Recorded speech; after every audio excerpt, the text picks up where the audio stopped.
The car fills with overly warm air.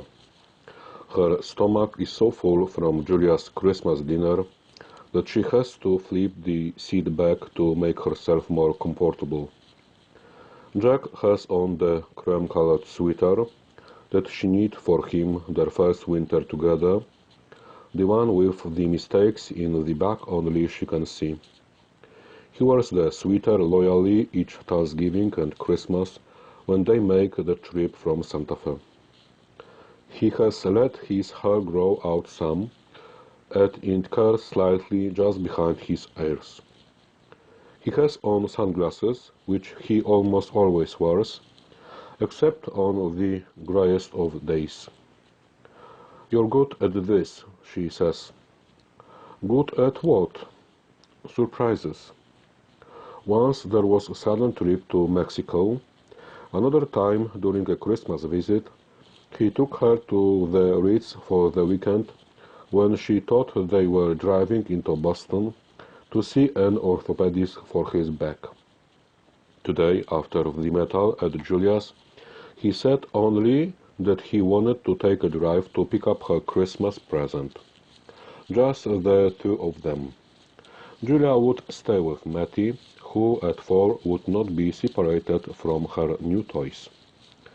They leave the town of Ely and drive toward Fortune's Rocks, where the summer houses are.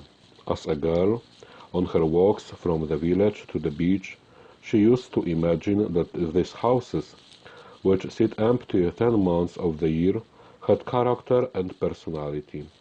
This one proud and a little showy, and then, after a particularly brutal storm, a bit chastened. This one tall and elegant and aging beauty. This one challenging the elements, pushing its face forward, foolhardy. Another two quiet, sullen, unadorned, as if unloved.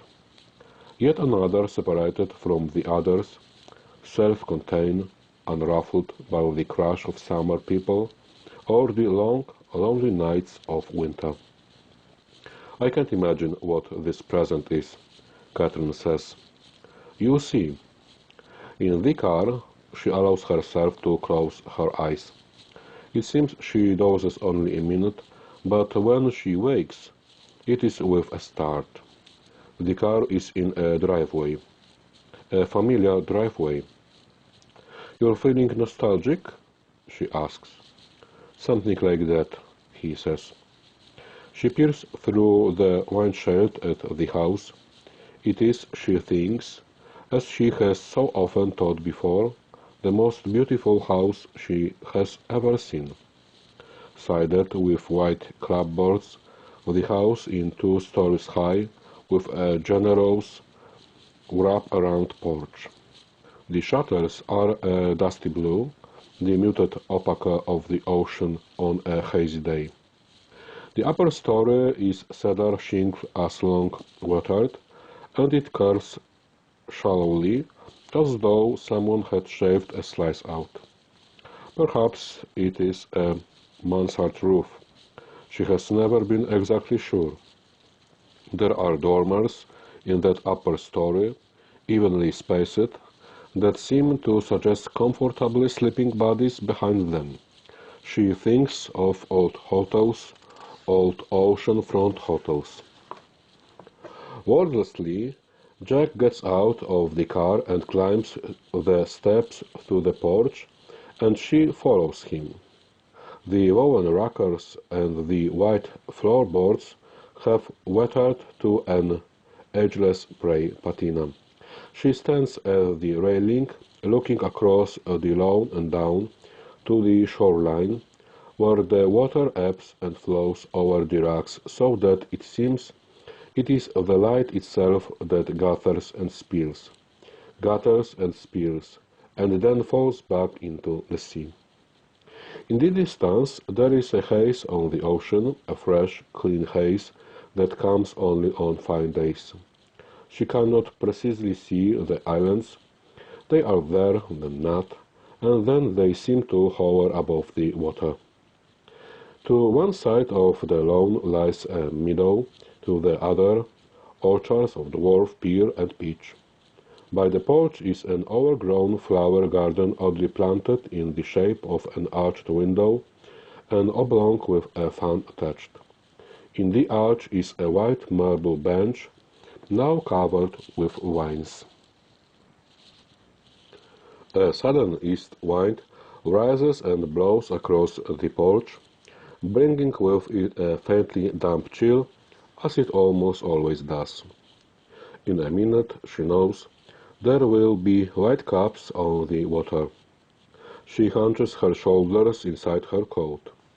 Behind her, Jack unlocks the kitchen door and enters the house.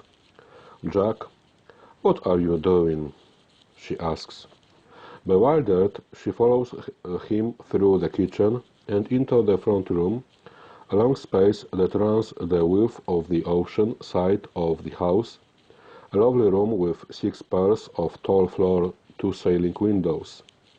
On the walls is a faded yellow paper, peeling at the seams. There are shades at the windows, rolled a quarter of the way down, that remind her of shades in old schoolrooms. It has been 4.5 years since the first time they trespassed in this house, since they first made love in an upstairs bedroom. It was after they'd gone swimming in their clothes. She told him she knew about a house that was abandoned. She remembers the way he unbuttoned his shirt and let it drop to the floor.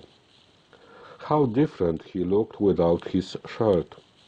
Years younger, looser, like someone from the mills she might once have gone out with. She crouched over her and began to lick the salt from her skin. She felt dizzy with the heat. Beneath her own lips, the skin of his chest was tangy, silky with fine hairs. Jack passes through the front room and waits for her at the bottom of the stairs.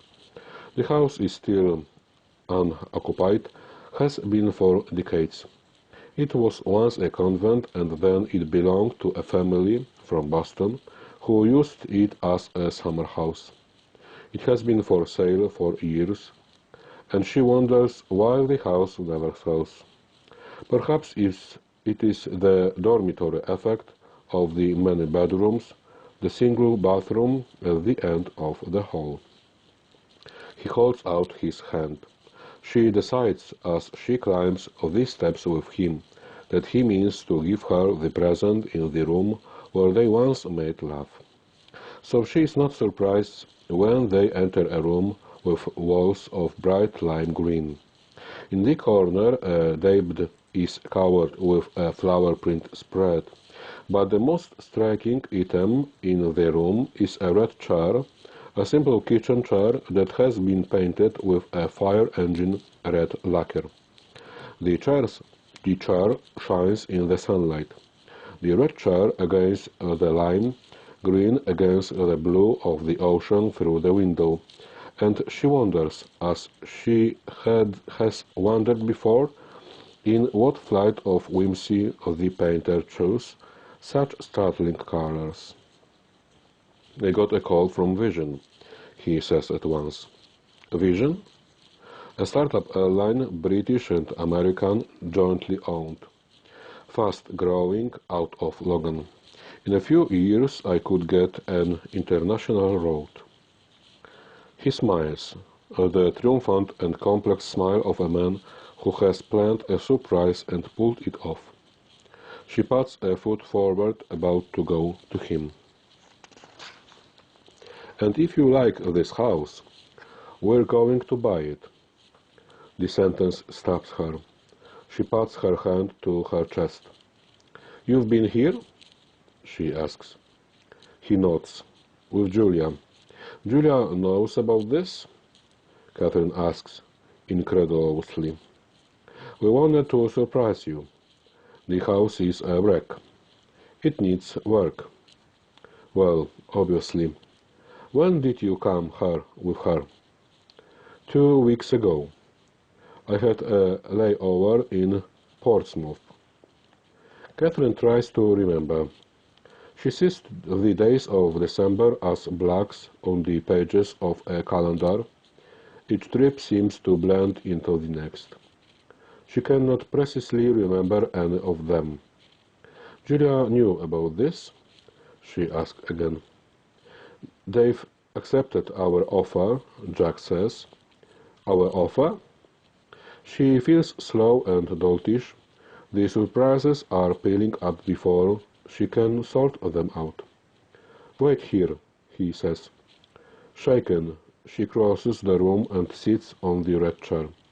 The sun from a side window makes an oblong of bright hot light on the bedspread.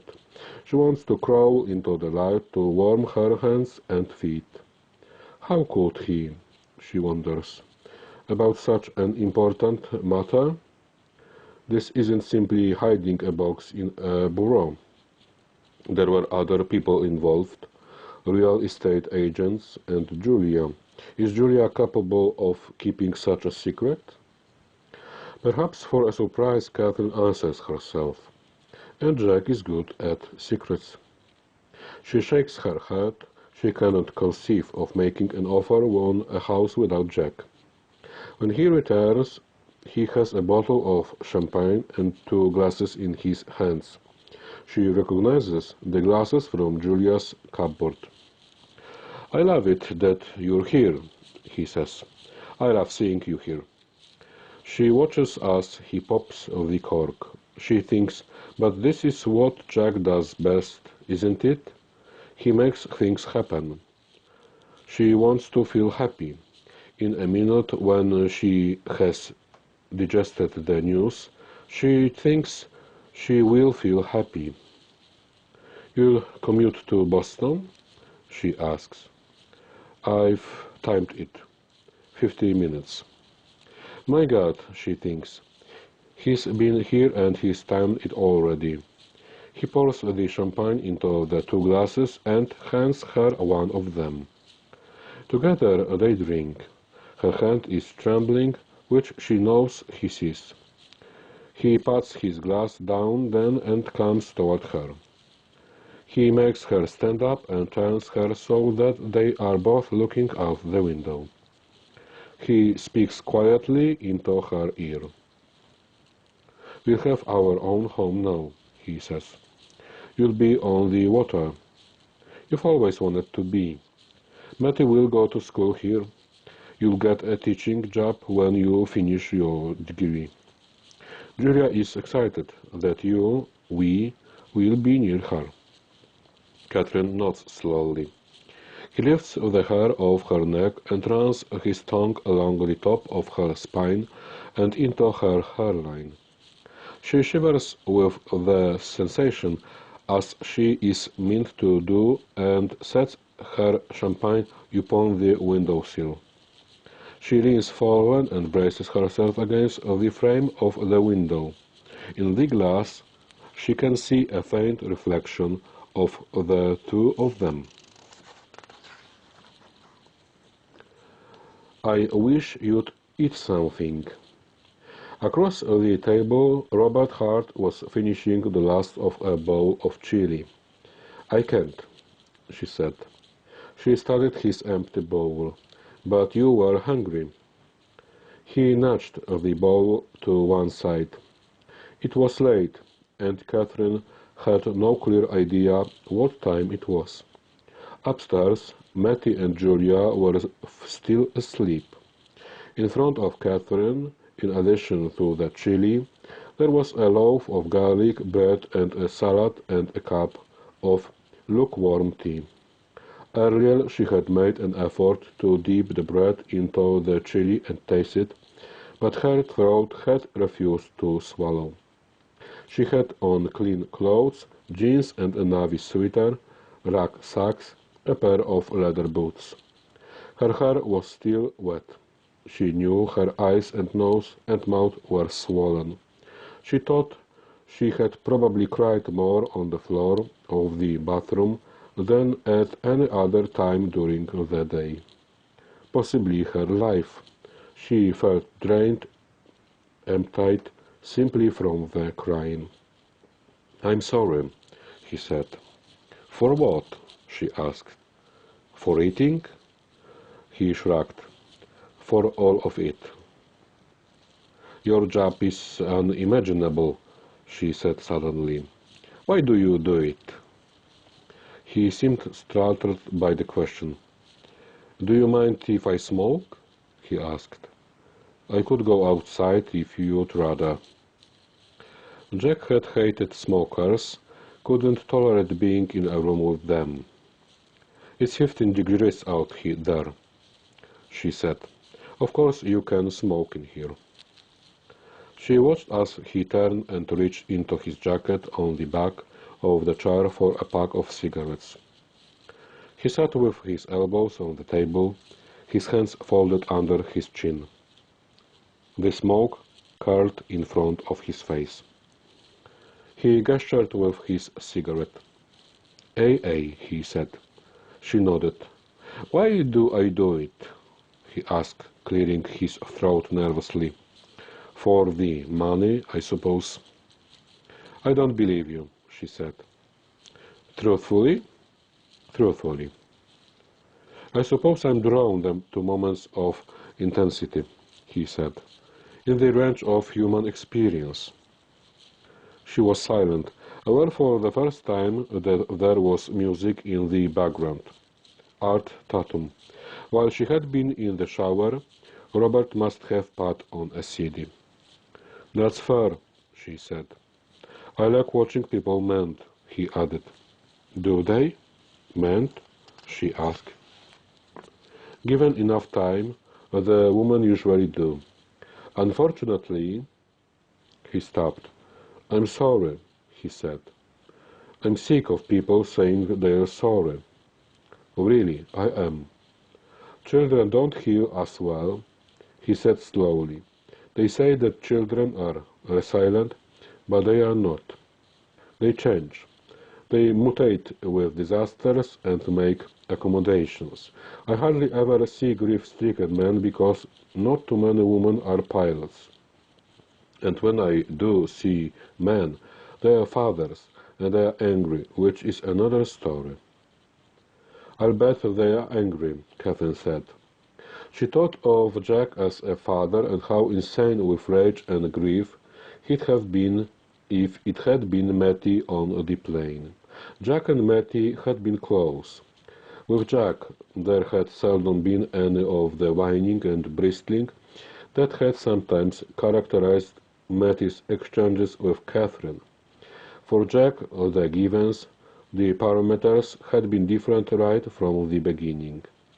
They weren't as fraught.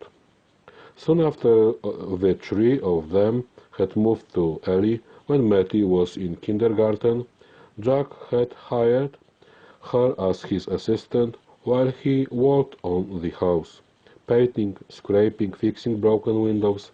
He talked to her continuously. He taught her to ski and then took her on father-daughter skiing trips each winter, first to northern New Hampshire and Maine, and then out west into Colorado. Indoors, the two of them watched the Red Sox or the Celtics, or sat for hours together at the computer. Whenever Jack came home from a trip, he went first to Mattie, or she to him, and they seemed to have that rarest of parent-child relationships. They were easy together. Only once had Jack ever lashed out at Mattie. Catherine could see even now the fury in Jack's face when he discovered that Mattie had shot a playmate down the stairs. Mattie and her friend were how old? 4, 5? Jack had grabbed Mattie by the arm, whacked her once hard on the butt, and then nearly dragged her to her room and slammed to the door with such ferocity that even Catherine had been shaken.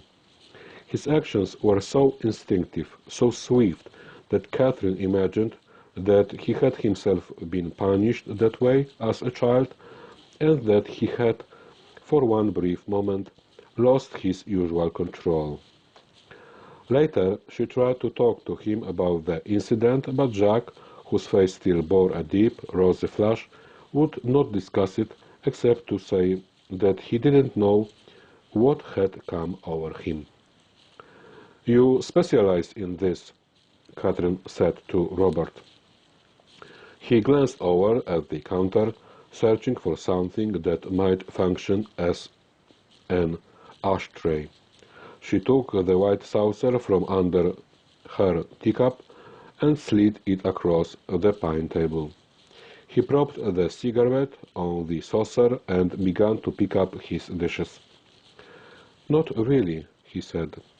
"Let me do this," she said. "You've done enough." He hesitated. "Please," she said, "I'm capable of washing dishes." He sat down and picked up the cigarette again. She walked to the sink and flipped open the dishwasher. She turned on the water. "I like to think of myself as forming a cocoon around the family," he said, "insulating them from the outside world, which has so grotesquely intruded," she said. "Which has so grotesquely intruded." "Containment," she said. "That's what you do, containment." "Tell me about your job," he said. "What do you teach?" "Music and history, and I'm in charge of the band." "Seriously?" "Seriously. There are only 72 students in the high school." "You like teaching?" he asked. She thought a minute. "I do," she said. "Yes, I like it a lot. I've had one or two truly outstanding students. Last year we sent a girl to the New England Conservatory. I like the kids." "It's a different life being married to a pilot," he said. She nodded. She thought about the odd hours, about never celebrating a holiday on the day itself, about Jack's wanting breakfast at 7 o'clock in the evening, or dinner and a glass of wine at 7 in the morning. Theirs had been a life different from that of other families. Jack might be gone for 3 days, home too, and that schedule would continue for 2 or 3 months.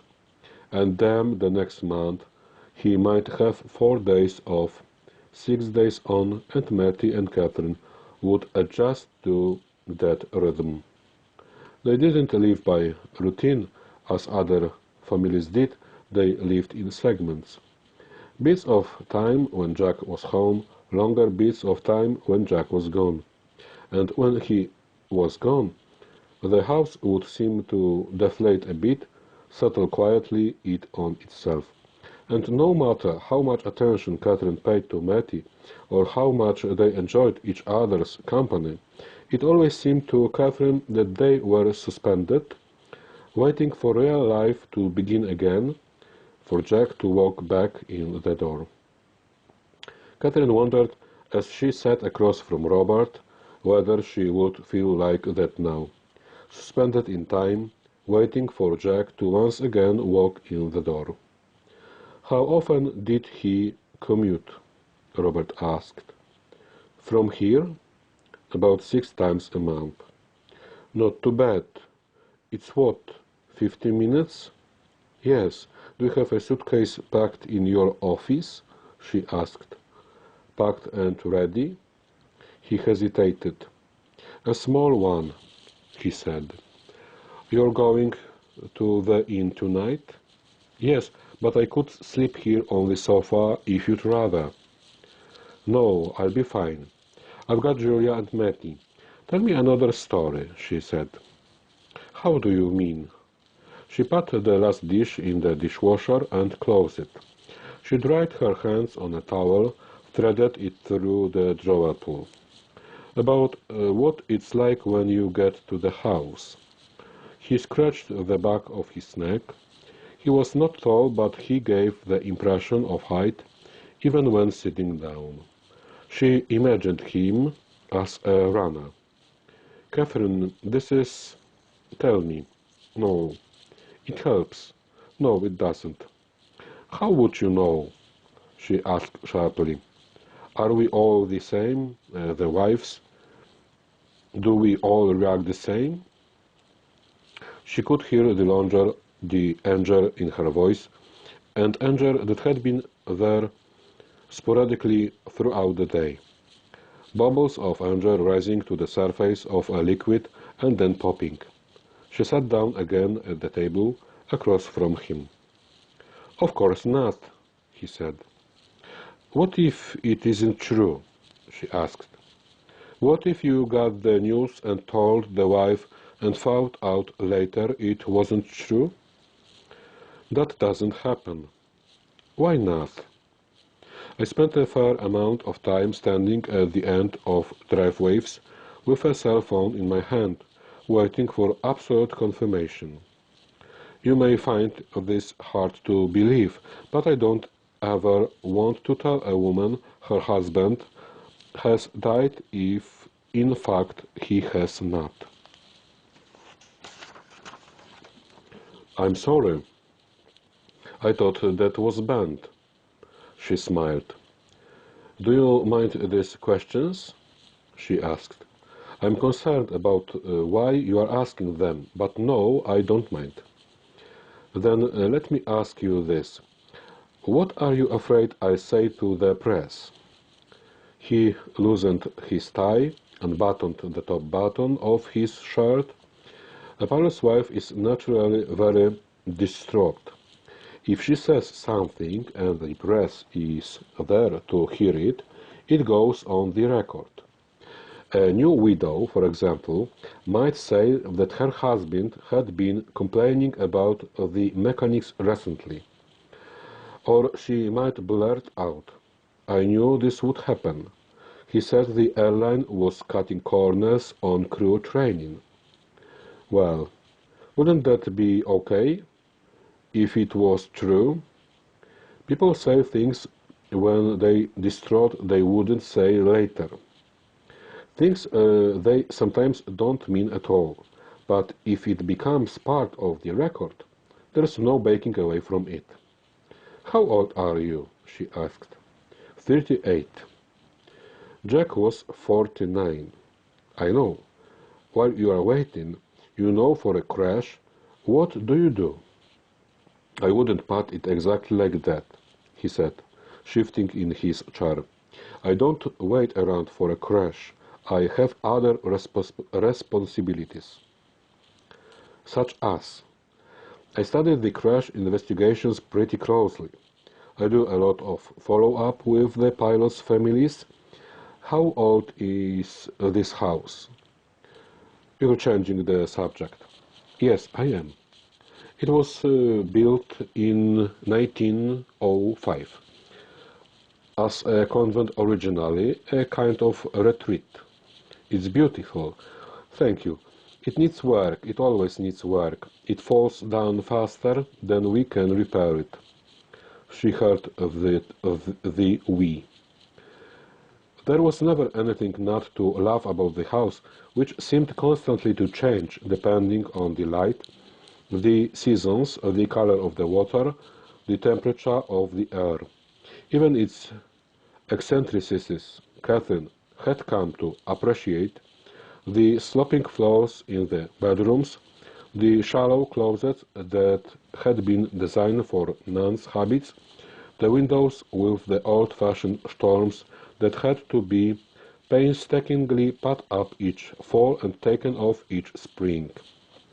Jack discovering that, like snowflakes, no two were precisely alike, so until he learned to label each window, the task was like that of fitting puzzle pieces together while standing on a ladder, but which, when cleaned, were beautiful, lovely objects simply in themselves. Indeed, it was sometimes an effort to pull away from the view through those windows when there were chores at hand. Catherine had often sat in the long front room and allowed herself to daydream. She'd daydreamed particularly about how easy it would be, in such a house, on such a piece of geography, to retreat from the world, to take up an existence that was solitary and contemplative, not unlike the vocation of the house's earliest inhabitants, the Sisters of the Order of Saint Jean the Baptiste de Bienfaisance, 20 nuns ranging in age from 19 to 82, wedded to Jesus and to poverty. Often, when she was in the front room, she imagined a long wooden refectory table with a bench set along one side so that the sisters could see the ocean while they ate. For though the nuns had taken vows of poverty, they lived within a landscape of breathtaking beauty. For years, Catherine tried to find the place where the sisters had kept their chapel. She had searched the lawn and the adjacent orchard, but had never located a foundation. Had the chapel been inside the house, she wondered, in the room they used as a dining room, did the sisters dismantle a homespun altar before they left, taking with them a statue of the Virgin Mary and a cross? Or did they travel across the large expanse of salt marsh between Fortune's Rocks and the mill town of Ely Falls so that they could attend services at St. Joseph's Church with the French-Canadian immigrants? "You've been here 11 years?" Robert asked. "Yes." The phone rang then and startled them both. It seemed that it had been 20 minutes, perhaps 30, since the phone had last rang, the longest break since the first summons in the morning. She watched Robert answer it. She had been only 23 when she and Jack had moved back to the Ely area. Catherine had worried about resentment from the people of the town. She would have a house on the water and a husband who was a pilot for Vision.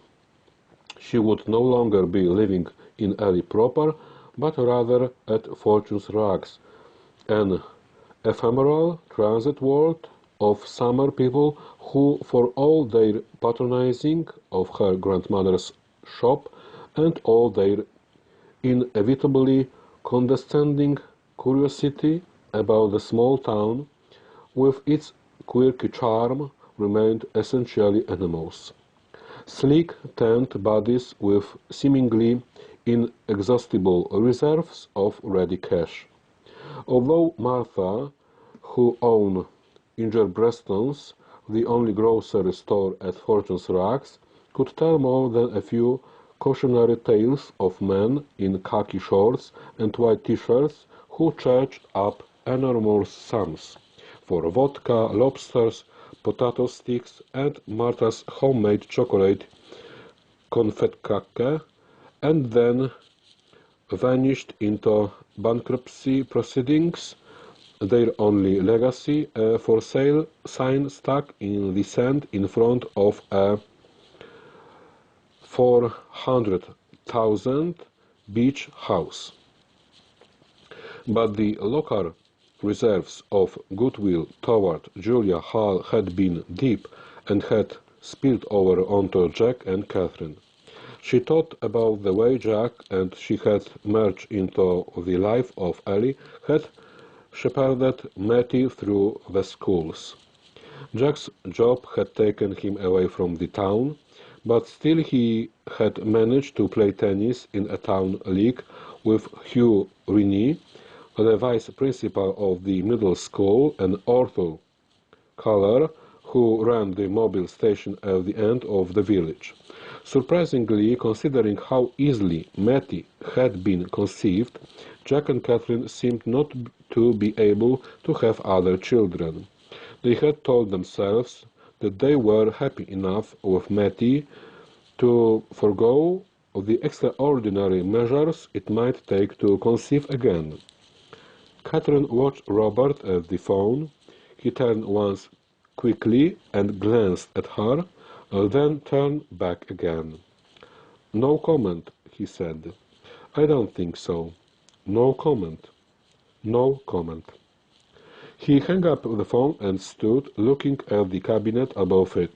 He picked up a pen from the counter and began to flip it back and forth. "What?" she asked. He turned. "Well, we knew this was going to happen," he said. "What?" "This will have a life of 24 hours max. Then it will be history." "What?" He looked at her hard and took a deep breath. "They're saying pilot error," he said. She shut her eyes. "It's just speculation," he said quickly. "They think they've found some flight data that doesn't make sense. But trust me, they couldn't know for sure." "Oh. Also," he said quietly, "they found some bodies." She thought that if she just kept breathing in and out slowly, she would be all right. "No identification yet," he said. "How many?" "8." She tried to imagine. 8 bodies. Whole? In pieces? She wanted to ask but didn't. "There'll be more," he said. "They're bringing up more." "British?" she wondered. "Or American? Women or men?" "Who was it? On the phone?" "Reuters." She got up from the table and walked through the hallway to the bathroom. For a moment she was afraid she might be sick. It was a reflexive reaction, she thought, the inability to take it in, the desire to cough it out. She splashed water on her face and dried it. In the mirror, her face was almost unrecognizable. When she returned to the kitchen, Robert was on the telephone again. He had one arm across his chest, his hand tucked under the other arm.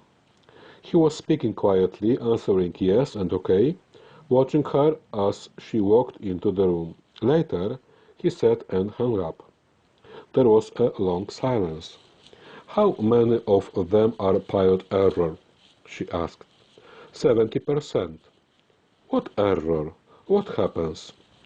"It's a series of events leading to the last one, and the last one is usually called pilot error because by that time the pilots are deeply involved."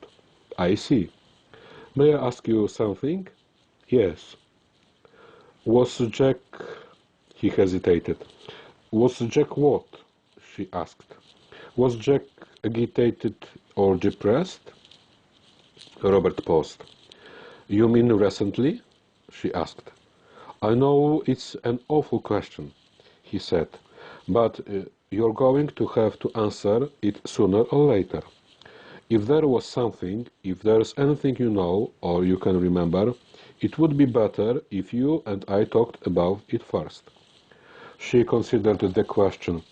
Odd, she thought, how intensely you knew a person, or thought you did, when you were in love, soaked, drenched in love, only to discover later that perhaps you didn't know that person quite as well as you had imagined, or weren't quite as well known as you had hoped to be.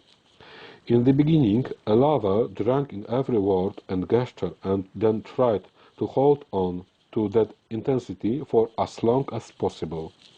But inevitably, if two people were together long enough, that intensity had to wane. It was the way people worked, Catherine thought, with a need to evolve from being sick with love to making alive with someone who was also changing, altering himself, so that the couple could one day raise a child. Some lovers didn't make it. She knew from her parents' example. Catherine could not remember a time when there had not been a feeling of want and need and tension between her parents. Although it was her father who was continuously unfaithful and certainly gave Catherine's mother just cause to be hurt. It was her mother herself, Catherine was certain, who had destroyed early on whatever slim chance her parents had had of happiness. For it was her mother's fate to be utterly incapable of forgetting the time when she had been 22 and had met Bobby Hall, and he had fallen in love with her and had made her feel alive. For 1 year, a year during which Catherine's parents had married and then conceived her, Bobby Hall hadn't taken his eyes off his new wife, not left her side, so that Catherine's mother felt, for the first time in her life, both deeply loved and extraordinarily beautiful, a drug that turned out to be even more addicting than the bourbon to which Bobby Hall had introduced her when they met. That year, which Catherine never doubted was the best of her mother's life, and about which Catherine knew more than she ought to have, since as a child she heard about it in great detail every time her parents fought, took on an importance that became almost sacred as time went on. And Catherine's father, even when he relented and actually tried to please his wife, could not begin to recreate it. The tragedy of her mother's life, Catherine had always thought, was the gradual withdrawal of Bobby Hall's attentions to her, which began naturally enough, and the way that even two people who are deeply in love are eventually able to carry on with life and go to work and take care of babies, but became, as soon as her mother felt the withdrawal and named it, labeled it, so to speak, a way of being. Catherine could hear her mother calling from the upstairs bedroom in an agonized voice, over and over, the single word, "Why?" sometimes, and it made Catherine wince to remember this. Her mother begged Bobby Hall to tell her she was beautiful, which automatically caused Catherine's father, who could be stubborn, to be stingy with his love, even though he did love his wife very much and might have told her so if she had not asked. As for her own marriage, Catherine thought on balance that it had probably been more difficult for her to make the transition from being lovers to being a couple than it had been for Jack. It had come later for her and Jack than she suspected it came for other couples, and in that they had been lucky. Was it then when Mattie was 11, 12? Jack had seemed to withdraw ever so slightly from Catherine. Nothing she could point to or articulate exactly. In every marriage, she had always thought a couple created its own sexual drama, played out in the bedroom or silently in public or even over the telephone, a drama that was oft repeated with similar dialogue, similar stage directions, similar body parts as props to the imagination. But if one partner then slightly altered his role or tried to eliminate some of these lines, the play didn't track quite as well as it once had. The other actor, not yet aware that the play had changed, sometimes lost his lines, or swallowed them, or became confused by the different choreography. And so it had been, she thought, with Jack and her. He had begun to turn to her less often in bed. And then, when he did, it seemed as though an edge was gone. It was just a gradual sliding away, so gradual as to sometimes be almost imperceptible, until one day it occurred to Catherine that she and Jack hadn't made love in over 2 weeks. She'd thought at the time that it was his need for sleep that had overwhelmed him. His schedule was difficult, and he often seemed tired. But sometimes she worried that possibly she was responsible for this new pattern, that she had become too passive. and so she had tried for a time to be more imaginative and playful, an effort that wasn't entirely successful. Catherine had vowed not to complain. She would not panic. She would not even discuss the matter. But the price for such steadfastness, Catherine soon realized, was the creation of a subtle gauze all around her, a veil that kept her and Jack just beyond easy reach of each other. And after a while, the gauze began to make her anxious. And then there had been the fight, the one truly terrible fight of their marriage. But she wouldn't think about that now. There wasn't anything, she said to Robert. I think I'll go up to bed. Robert nodded, agreeing with the idea. It was a good marriage, Catherine said. She ran her palm over the table. It was good, she repeated. But actually she thought that any marriage was like radio reception. It came and went. Occasionally the marriage jack would be clear to her. At other times there would be interference, a staticky sound between them. And those times it would be as though she couldn't quite hear Jack, as though his messages to her were driven in the wrong direction through the stratosphere. Do we need to notify any other of his family? Robert asked. Catherine shook her head. He was an only child. His mother died when he was 9, she said, and his father died when he was in college. She wondered if Robert Hart already knew this. Jack never talked about his childhood, he said. Actually, I don't know much about his childhood at all. I always had the impression it wasn't a very happy one. Jack's childhood had been one of those subjects Catherine had thought there was all the time in the world to talk to him about. Seriously, Robert said, I'd be happy to stay here. No, you should go. I have Julia here if I need someone. What does your ex-wife do? She works for Senator Hanson from Virginia. When you asked me about Jack, Catherine said, about his being depressed. Yes. Well, there was one time I would say he was not depressed exactly, but definitely unhappy. Tell me about it, Robert said. It was about his job, she said. This was about 5 years ago.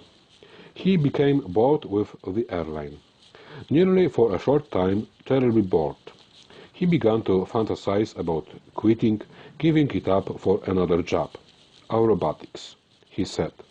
In a Russian built Yak-27, I remember, or opening his own operation. You know, a flying school, character business, sell a few airplanes. I used to think about that too, Robert said. I think every pilot probably does at one time or another. The company had grown too fast, Jack said. It had become too impersonal, and he hardly knew any of the crew he flew with. A lot of the pilots were British and lived in London. Also, he missed the hands-on flying he'd known earlier. He wanted to be able to feel the plane again. For a while, we got brochures for strange-looking strand planes in the mail, and he even went so far as to ask me one morning if I'd be willing to go with him to Boulder, where there was a woman who was selling her school. And of course I had to say yes, because he'd once done it for me, and I remember being worried about how unhappy he was and thinking perhaps he really did need a change. Although I was relieved when the subject finally drifted off the screen. After that, there wasn't any more talk of leaving the airline. This was 5 years ago. I'm no good with time. I know that getting the Boston Heathrow road helped, she said. I guess I was just so glad the crisis was over, I didn't dare raise the subject again by asking about it. I wish I had now." After that, he didn't seem depressed anymore? Robert asked. No, not really. She thought that it would be impossible to say with any certainty what accommodations Jack had made inside himself. He had seemed to put his discontent into the same place he had put his childhood, a sealed vault. "You look tired," she said to Robert. "I am." "You probably should go now," she said. He was silent. He didn't move. "What does she look like?" she asked. "Your wife, I mean, ex-wife." "She's your age, tall, short dark hair, very pretty." "I trusted him not to die," Catherine said. "I feel like I've been cheated. Does that sound terrible? After all, he died, and I didn't. He may have suffered. I know he suffered, if only for seconds." "You're suffering now." "It's not the same." "You have been cheated," he said. "Both you and your daughter." At the mention of her daughter, Catherine's throat tightened. She put her hands in front of her face, as if to tell him not to say anything else. "You have to let this happen to you," he said quietly. "It has its own momentum." "It's like a train rolling over me," she said. "A train that doesn't stop." "I want to help you, but there isn't a lot I can do except watch," Robert said. "Grief is messy. There's nothing good about it."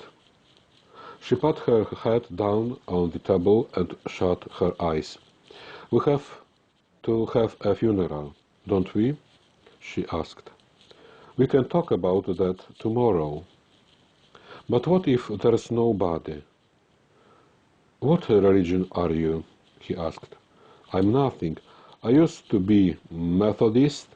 Julia is a Methodist." "What was Jack?" "Catholic. But he was nothing, too. We didn't belong to a church. We weren't married in a church." She felt Robert's fingers touch the top of her hair, lightly, quickly. "I'm going now," he said. When Robert was gone, Catherine sat for a minute by herself and then got up and walked through the downstairs rooms of the house, turning out lights. She wondered what precisely was meant by pilot error. A turn when a right was called for? A miscalculation of fuel? Directions not followed? A switch accidentally flipped? In what other job could a man make a mistake and kill 103 other people? A train engineer? A bus driver? Someone who worked with chemicals? With nuclear waste? It couldn't be pilot error, she said to herself. For Mattie's sake, it couldn't. She stood for a long time at the top of the stairs, then turned down the hallway. It was cold in the bedroom. The door had been shut all day. She let her eyes adjust to the dark. The bed was unmade, just as she had left it at 3:24 in the morning. She circled the bed and looked at it the way an animal might do, wary and considering. She pulled back the comforter and top sheet and studied the fitted sheet in the moonlight. It was cream-colored, flannel for the winter. How many times had Jack and she made love on that bed, she wondered. In 16 years of marriage? She touched the sheet with her fingers. It felt warm and smooth, soft. Tentatively, she sat on the edge of the bed, seeing if she could stand that. She no longer trusted herself, could no longer say with any certainty how her body would react to any piece of news. But as she sat there, she felt nothing. Perhaps during the long day She had finally become numb, she thought. The senses could only bear so much. Pilot error, she said aloud, testing herself. But it couldn't be pilot error, she thought quickly. Wouldn't not, in the end, be pilot error. She lay down on the bed, fully clothed. This would be her bed now, she was thinking. Her bed alone. All that room for only herself. She glanced over at the bedside clock. 9:27. Carefully monitoring herself for seismic shifts, she reached down and pulled the top sheet over her.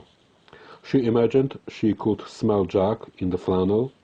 It was possible she hadn't washed the sheets since he left on Tuesday. But she couldn't trust her senses, didn't know what was real or imagined. She looked over at Jack's shirt flung over the chair. Catherine had gotten into the habit, early in the marriage, of not bothering to tidy the house until just before Jack got home from a trip. Now she knew she would not want to remove the shirt from the chair. It might be days before she could touch it, could risk bringing it to her face, risk catching his smell in the whiff of the cloth. And when all of the traces of Jack had been cleaned and put away, what would she be left with then? She rolled onto her side, looking at the room in the moonlight. Through the small opening in the window, she could hear the water rolling. She had a vivid image of Jack in the water, bumping along the sand of the bottom of the ocean. She brought the flannel up over her mouth and nose and breathed slowly through it, thinking that might help to stop the panic. She thought of crawling into Mattie's room and lying down on the floor next to Mattie and Julia. Had she really imagined she could spend this first night alone in the marriage bed? She got up quickly from the bed and walked into the bathroom, where Robert had left the bottle of Valium. She took one tablet, then another just in case. She thought about taking a third. She sat on the edge of the bathtub until she began to feel swimmy. She thought perhaps that she would lie down on the daybed in the spare room, but when she passed the door to Jack's office, she saw that the light had been left on. She opened the door. The office was all bright and colorless, white, metallic, plastic, grey. It was a room Ed seldom entered, an unappealing space with no curtains on the windows and metal file cabinets lining the walls. A masculine room. She supposed it had its own order, an order known only to Jack. On the massive metal desk were two computers, a keyboard, a fax, two phones, a scanner, coffee cups, dusty models of planes, a mug with red juice in it, Mattie's, she guessed, and a blue clay pencil holder that Mattie had made for Jack when she was in second grade. She looked at the fax machine with its blinking light. She walked to the desk and sat down. Robert had been here earlier, using the phone and the fax. Catherine opened the left-hand drawer. Inside were Jack's logbooks, heavy, dark ones with vinyl bindings and smaller ones that fit into a shirt pocket. She saw a small flashlight, an ivory letter opener he had brought back years ago from Africa, handbooks for airplane times he no longer flew, a book on weather radar, a training video on wind shear, epaulets from Santa Fe, coasters that looked like flight instruments. She closed the drawer and opened up the long middle drawer. She fingered a set of keys that she thought might be left over from the apartment in Santa Fe. She picked up a pair of old tortoise-shell reading glasses that Jack had run over with the caravan. He insisted they still worked. There were boxes of paper clips, pens, pencils, elastic bands, thumbtacks, 2 batteries, a spark plug. She lifted a pack of post-it notes and saw a sewing kit underneath from Marriott Cottles. She smiled at the sewing kit and kissed it. She opened a larger file drawer on the right. It was intended for legal-size files, she saw, but in it was a stack of papers about a foot high. She took the pile out and put it on her lap. It was a random set of papers and had no order that she could see. There was a birthday card from Matty, memos from the airline, a local phone book, a series of health insurance forms, a rough draft of a paper Matty had written for school, a catalogue of books about flying, a homemade Valentine Catherine had given him a year ago. She looked at the front of the card. Valentine, I love what you do for my mind. The front of the card read, she opened it, and the things you do for my body. She closed her eyes. After a time, she propped the papers and had already looked through against her chest and continued to riffle through the rest. She discovered several of Jack's bank statements clipped together. She and Jack had separate accounts. She paid for the clothes for Matty and herself, for food and other household items. Jack paid for everything else, and money Jack saved, he had said, was going toward their retirement. She was beginning to have trouble keeping her eyes open. She made an attempt to square the remaining papers in her lap and to set them back into the drawer. In the drawer, slightly stuck in the seam, was an unopened envelope, junk mail, yet another invitation to apply for a Visa card. Bay Bank, 9.9%. This was old, she thought. She picked up the envelope and was about to toss it into the wastebasket when she saw writing on the back. Jack's writing. Another remember list. Call Ellie Falls Pharmacy. Call Alex. Bank deposit. March expenses. Call Larry Johnson. Re taxes. Call Finn. Re caravan. Finn, she remembered, was the Dodge Plymouth dealer in Ellie Falls. They had bought the caravan 4 years ago and hadn't, to her knowledge, had any dealings with Tommy Finn since. She turned the envelope around. At the other end of the blank side of the envelope was a note, also in Jack's writing. Muir, 3:30. It read. Who's Muir? Catherine wondered. Randall Muir from the bank? Had Beck been negotiating alone? Catherine looked again at the front of the envelope. She checked the postmark. Definitely 4 years ago, she saw. She put the stack of papers back into the drawer and shoved the drawer closed with her foot. She was now longing to lie down. She left Jack's office and walked into the spare room, her retreat. She lay back against the flowered spread, and within seconds she fell asleep. She was wakened by voices, a shouting voice, nearly hysterical, and another voice, calmer, as though trying to make itself heard over the commotion. Catherine got up and opened the door, and the voices increased in volume. Matty and Julia, she could hear, were downstairs in the front room. They were kneeling on the floor when Catherine got there, Julia in a flannel nightgown, Matty in a t-shirt and boxer shorts. Around them was a grotesque garden of wrapping paper, balls and crumpled glasses of red, gold, plate, blue, and silver, interspersed with what seemed to be thousands of yards of colored ribbon. Julia looked up from the doorway. She woke up and came downstairs. Julia explained. She was trying to rob her parents.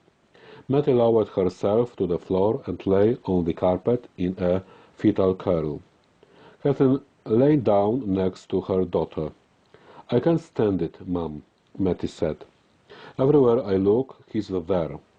He's in every room, in every chair, in the windows, in the wallpaper. I literally can't stand it, Mum." "You were trying to wrap his present?" Catherine asked, smoothing her daughter's hair out of her face. Mattie nodded and began to cry. "I'm going to take her to my place," Julia said. "What time is it?" "Just after midnight. I'll take her home and put her to bed," Julia said. "I'll come, too," Catherine said. "No," Julia said. "You're exhausted. You stay here and go back to bed. Mattie will be fine with me. She needs a change of scene, a neutral zone, a neutral bedroom." And Catherine thought how appropriate that image was, for she had the distinct sense they were involved in a war, that they were all in danger of becoming battle casualties. While Julia packed an overnight bag for Mattie, Catherine lay down beside her daughter and rubbed her back. From time to time, Mattie shuddered convulsively. Catherine sang a song that she had made up when Mattie was a baby. "M is for Matigan," the song began. After Julia and Mattie had left, Catherine climbed back up to her bedroom. This time, feeling braver, she crawled between the flannel sheets. She did not dream. In the morning, she heard a dog barking. There was something discordantly familiar about the dog barking. And then she braced herself, the way she might do if she were stopped at a light and happened to look up in the rear view mirror to see that the driver behind her was going too fast. Robert's hair was wet and freshly combed. She could see the comb lines near the widow's peak. He had on a different shirt, a blue that was almost a denim, with a dark red tie. Second day shirt, she thought idly. A coffee cup was on the counter. He had his hands in the pockets of his trousers, and he was pacing. She looked up at the clock, 6:40. Why was he there so early? She wondered. When he saw her at the bottom of the stairs, he took his hands out of his pockets and walked toward her. He put his hands on her shoulders. "What?" she asked, alarmed. "Do you know what the CVR is?" he asked. "Yes," she said. "The cockpit voice recorder." "Well, they found it. And?" He hesitated. "Just a bit." "They're saying suicide," he said. He walks with his arm around her toward the place which seemed too small, only toys that children might climb in and over and about. The heat, deep and roasting, radiates from the pavement. This is a masculine world, she thinks, with its odd bits of machinery, its briefing room, its tower. All around her there is metal, brilliant or dull in the sun's glare. He seems solicitous, but he walks briskly. The plane is pretty, with red and white markings. She takes his hand as she steps onto the wing, then crawls through the tiny opening into the cockpit, the size of which is immediately alarming. How could something as monumental as flight take place in such an unprepossessing space? Flight, which has always seemed to Catherine to be improbable, now seems clearly impossible, and she tells herself, as she has sometimes done when in a car with a bad driver or on a ride at a carnival, that this will be over soon and all she has to do is survive. Jack hoists himself up on his side. He has on sunglasses with iridescent blue lenses. He tells her to buckle up and hands her headphones, which he explains will make it easier for them to talk to each other over the nose of the engine. They bump along the pitted tarmac. The plane feels loose and wobbly. She wants to tell him to stop, that she has changed her mind. The plane gathers speed, the bouncing stops, and they are up. Her heart fills her chest. Jack turns to her, his smile full of confidence and amusement, a smile that says, "This will be fun, just relax." Before her, in a vast expanse of blue, what happened to the ground? She has an image of a plane reaching a terrible height, tipping slightly, and then falling, as nature would demand it do. Beside her, Jack gestures toward the window. "Take a look," he says. They are over the coast, so high up the surf looks stationary. The ocean ripples back to a darker blue. Just inland from the coast, he can see dark fir trees, what seems like an entire country of fir trees. She spots a boat and its wake, a power plant up the coast, the dark stain of Portsmouth, the glistening bits of rock that are the isles of shoals. She looks for Ellie, thinks she sees it, follows a road from town to Julia's house. He banks for a turn and he hands Jack out to save herself. She wants to tell him to be careful, which immediately strikes her as inane. Of course he will be careful, won't he? As if in answer, he angles the plane strictly up, an angle so sharp she thinks he must be testing the very laws of physics. She is certain they will fall from the sky. She calls out his name, but he is intent upon his instruments and doesn't answer. Gravity pins her against the back of her seat.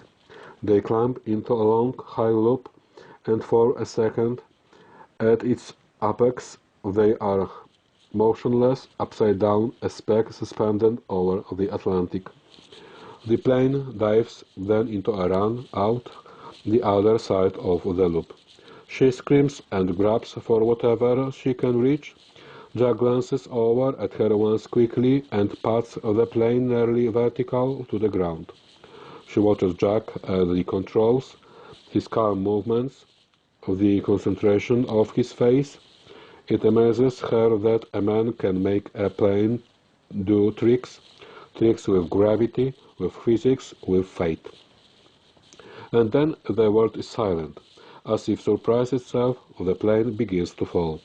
Not like a stone, but rather like a leaf, fluttering a bit and then dipping to the right. Heartsick, she glances at Jack. The plane begins then to spin crazily, its nose pointed toward the ground. She arches her back, unable even to scream.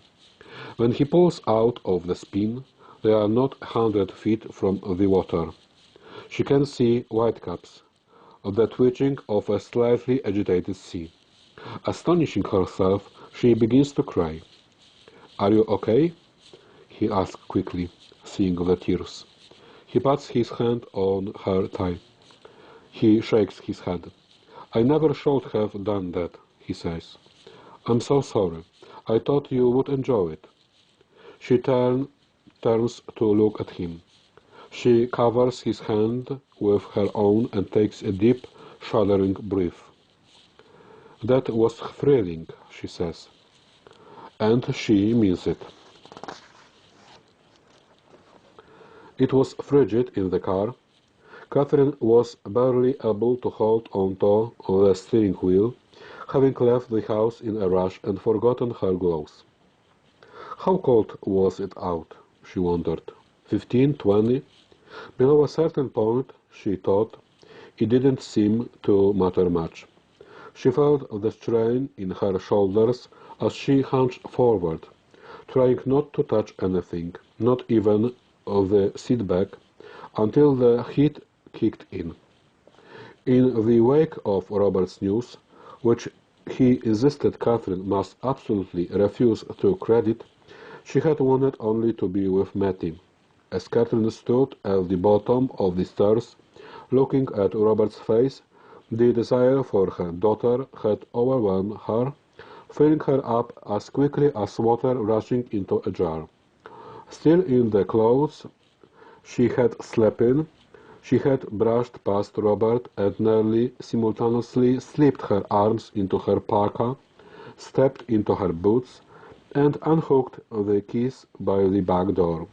In the caravan, she had rattled down the long drive, sped past several men who were running toward the gate, and for almost a mile had the speedometer at nearly 60.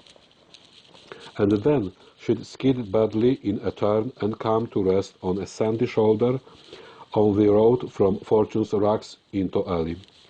She pat her forehead silently against the steering wheel. It couldn't be suicide, Catherine thought. Suicide was absolutely impossible. It was unimaginable, unthinkable, out of the question. How long she sat there, she didn't know, perhaps 10 minutes. And then she started out again, this time at a slower pace and with an odd sort of calm. A calm born of exhaustion, possibly, or simply a disguised numbness, descending upon her. She would get to Mattie, she told herself, and it wouldn't be true what was being said about Jack. The sun broke the horizon line, turning snowy lawns pink and criss-crossing them with the long blue shadows of trees and cars.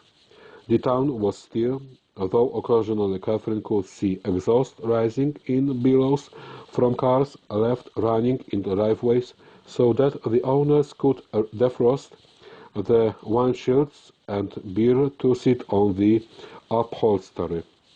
Along the eaves of some of the houses were strings of card rides, and she saw numerous Christmas trees in front windows. She passed a blue shingle cape with an outline of gaudy-colored bulbs at the picture window. The auto parts store look, Jack had once commented as they'd driven by. Once commented, had commented, won't ever comment again. The envelope of time, she thought, was starting in earnest to swallow her.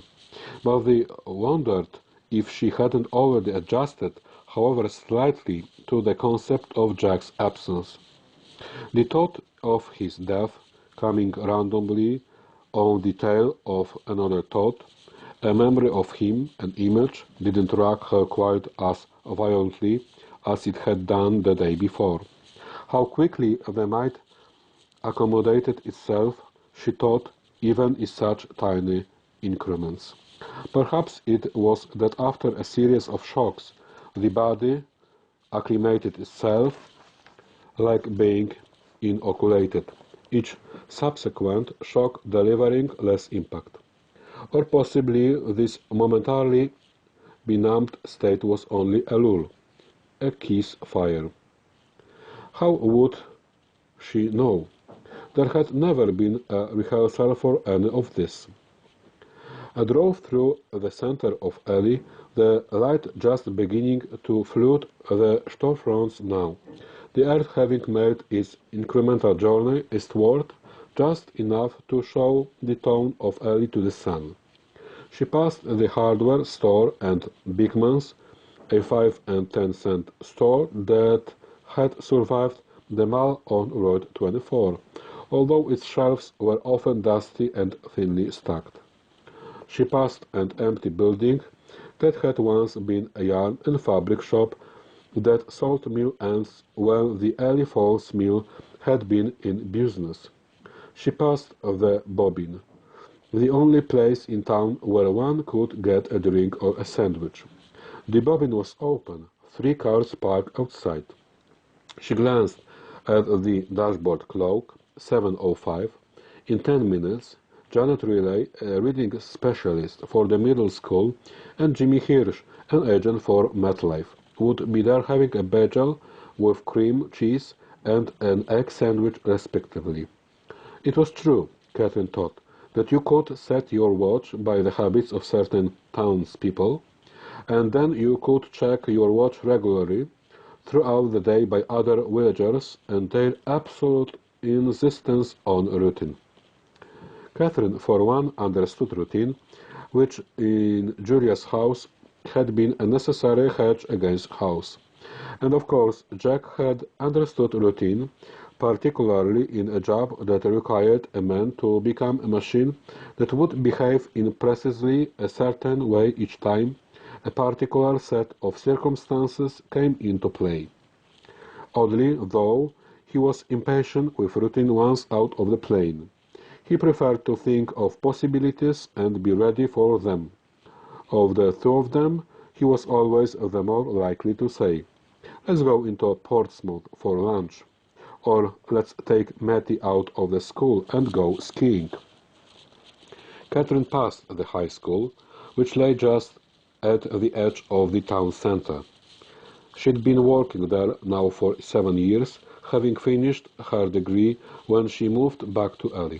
It was an ancient brick building with large windows, a building that had already been old when Julia had gone to school there. There were fewer students in the school now than there had been in Julia's day, when the mills were thriving. For a few blocks, there were white houses with black shutters in small lots, many of them bordered with white fences, mostly Capes and Victorians, but some early colonials that lent Ely what charm is had. But once beyond this inner ring, the neighborhood began to thin out, brief patches of woods or salt marsh separating one house from another, and continued to elongate like a pool of taffy until the end of that particular road, 3 miles farther along, where the stone house was. She made the familiar turn and followed the street up the hill. No lights were on yet, and she guessed that Mattie and Julia were still in bed. She got out of the car and stood a minute in the stillness. There was always a moment in a morning between the silence of the night before and the noise of the day to come, when it seemed to Catherine that time stopped for a beat, when all the world was motionless, expectant. The ground around the car was dusted with a powdery snow that had fallen 3 days earlier and had not yet melted. On the rocks the snow had frozen into a thin lace. Julia's house stood on a hill, which sometimes made chores such as bringing in groceries difficult, but the house gave a magnificent view westward if one was in the mood for it. The house was old, mid-19th century. It had once been an outbuilding for a farm a mile away. On one side of the house was bordered by the narrow road, on the other by a stone wall. Beyond the stone wall was an orderly field of crooked apple trees that by the end of summer would already be bearing dusty, rose-colored fruit.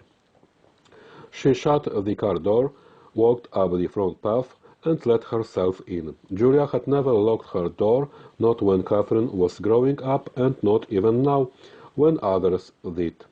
In the kitchen, Catherine once again smelled the unique scent of Julia's house, a mix of orange sponge cake and onions.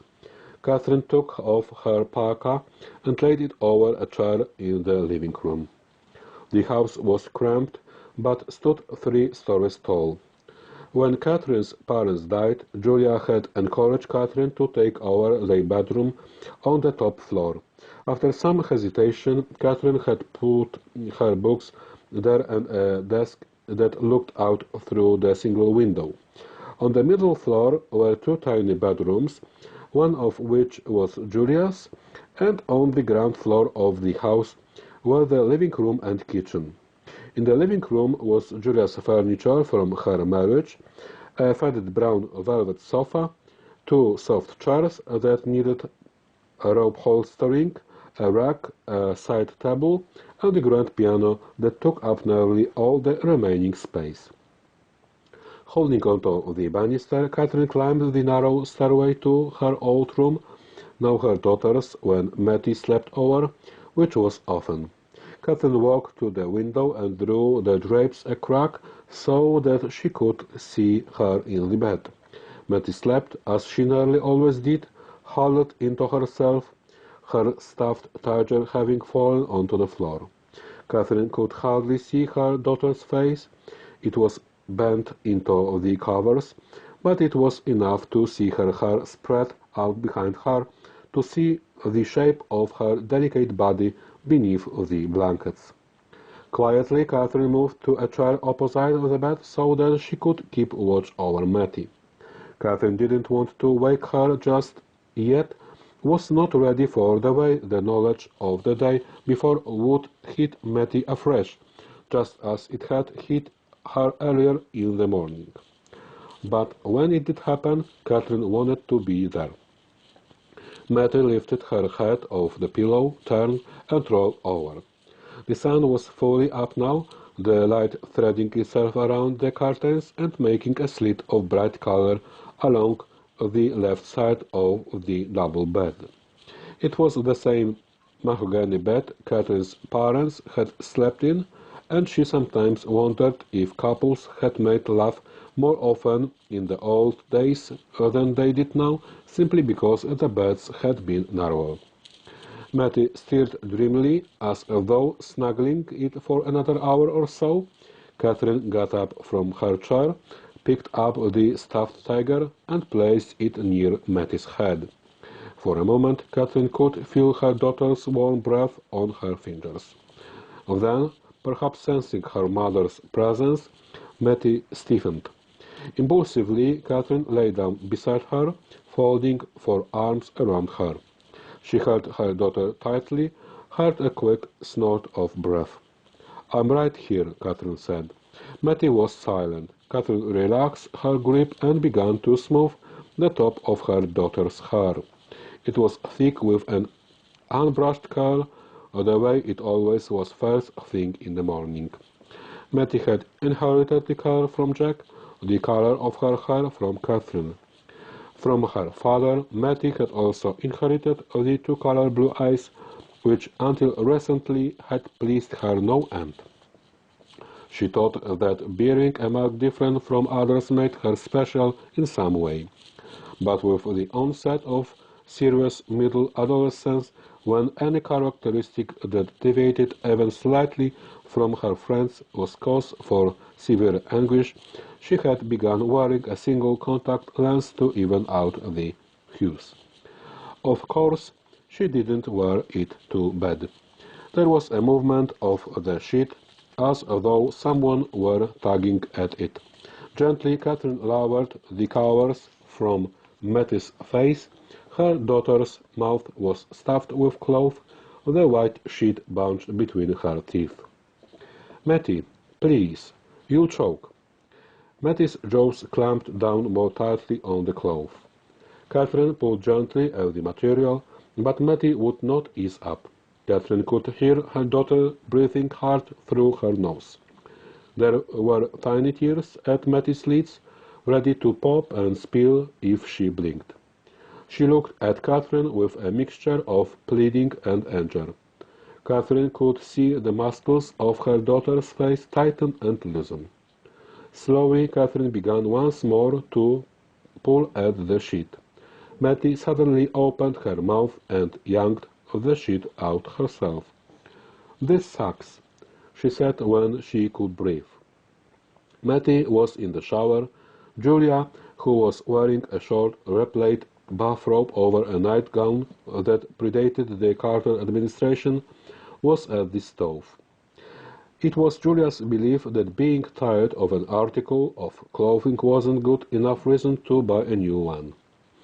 Another unwritten rule was that if you hadn't worn a certain dress within a year, you should give it away. She looked tired, and her skin was chalky. Catherine was surprised to see, or perhaps only to notice for the first time a thickening at the top of Julia's spine that caused her head and shoulders to bend just slightly forward. "Robert's still at the inn?" Julia asked, her back a soft barrel of her red plate. "No," Catherine said quickly, not wanting to think about Robert and what he had said or hadn't said. "He stayed at the inn last night, but he's at the house now." She pat her mug of coffee on the wooden table, which had an oilcloth cover stretched tight against it, folded and fastened underneath with thumbtacks. Over the years, the colors of the oilcloths had changed from red to blue to green, but not the clean, tight surface, the feel of the wavy threads beneath her fingers. Julia set a plate of scrambled eggs and toast before Catherine. "I can't," Catherine said. "Eat them. You need it." "My stomach." "You are no good to Mattie, Catherine, if you don't keep your strength up. You're suffering, I can see that, but you're a parent to that girl, and that's your job, whether you like it or not." There was a long silence. "Excuse me," Catherine said. Julia sat down. "I'm sorry," she said. "My nerves are shot." "There's something you need to know," Catherine said quickly. Julia looked at Catherine. "There's a rumor. It's wild. It's awful." "What?" "Do you know what a CVR is?" Julia's head swiveled abruptly toward the doorway. Mattie was standing at the threshold, as if not sure what to do next, as if she had forgotten how to be. Her hair had soaked the shoulders of a blue sweatshirt that was cropped just short of her waistline. With it she had on jeans, size 2, slim, that the wore low over her Adidas, the hem frayed just so. Her feet naturally turned inward, which gave her, from the waist down, a childlike stance that contrasted startlingly at times with her cool upper body posture. She put the tips of her fingers into the top slits of her front pockets and drew her shoulders up. Her eyes were reddened from crying. She tossed her head so that all of her hair fell momentarily to one side. Her upper lip trembled. Nervously, she reached up and folded her hair into a quick knot and then let it go again. "Hey, what's up?" Mattie asked bravely, looking at the floor. Catherine had to turn away. She didn't want Mattie to see the tears that had sprung to her eyes. "Mattie," she said when she could speak, "come sit here by me and have some eggs and toast. You hardly ate anything yesterday." "I'm not hungry." Mattie pulled out a chair, the chair, as it happened, farthest from her mother's, and sat gingerly at its edge, her shoulders slightly hunched, her hands folded in her lap, her feet making a V pattern on the floor. "Please, Mattie," she said. "Mom, I'm not hungry, okay? Back off." Julia looked about to speak to Mattie, but Catherine caught her eye and shook her head. "Whatever," Catherine said is as offhand a voice as she could muster.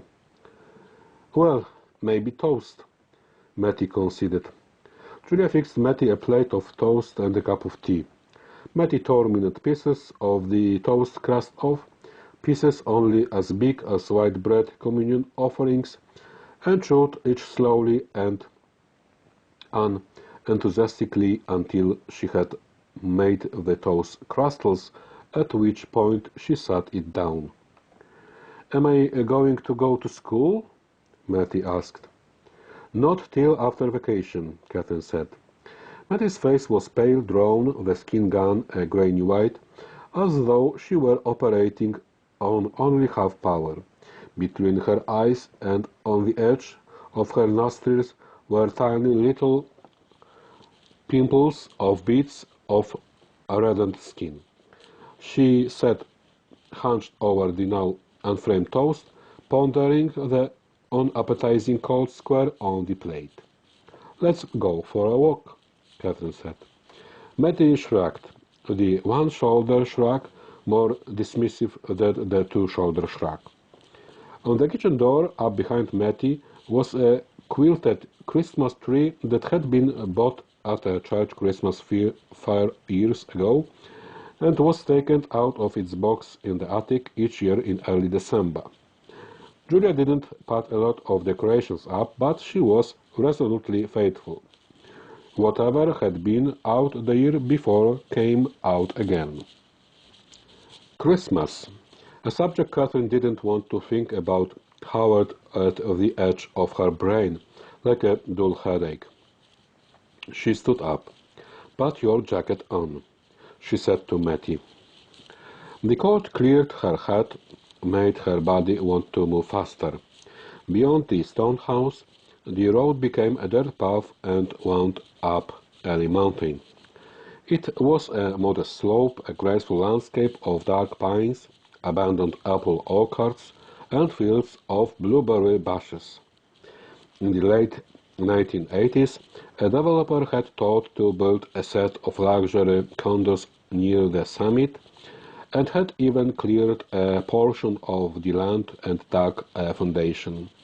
But the man's timing had been disastrous, and he'd had to declare bankruptcy 6 months into a recession that had blanketed and nearly smothered all of New Hampshire. Raw scrap now filled the vacant lot, but the abandoned foundation, with its first layer of flooring, gave a stunning view of Ely and Ely Falls to the west, and indeed of the entire valley. Mattie wasn't wearing a hat. She walked with her fists pushed hard into the pockets of her shiny black quilted jacket, which was unzipped. Catherine had long ago given up telling Mattie to zip up her jacket or put on a hat. Sometimes when Catherine walked out of the high school after work, she would be amazed to see the girls standing at the curb in 40-degree weather with only unbuttoned flannel shirts over their t-shirts. "Mom, there's Christmas," Mattie said. "I know. What are we going to do?" "What do you want to do?" "Not do it. I don't know. Do it, I guess. I don't know." "Why don't we just wait a few days and see?" "Oh, Mom." Mattie stopped short, dug the heels of her hands into her eyes, and began to shake uncontrollable. Catherine put her arms around Mattie, but she wrenched herself away from her mother. "Oh God, Mom, last night when I got out his present—" Mattie was crying hard now. Catherine sensed that her daughter was too raw, too flayed to be touched again, a hair's breadth from spiraling herself into a frenzy. Catherine shut her eyes and waited. She counted slowly to herself, the way she did when she barked her shin on the open dishwasher or shut a window on a finger.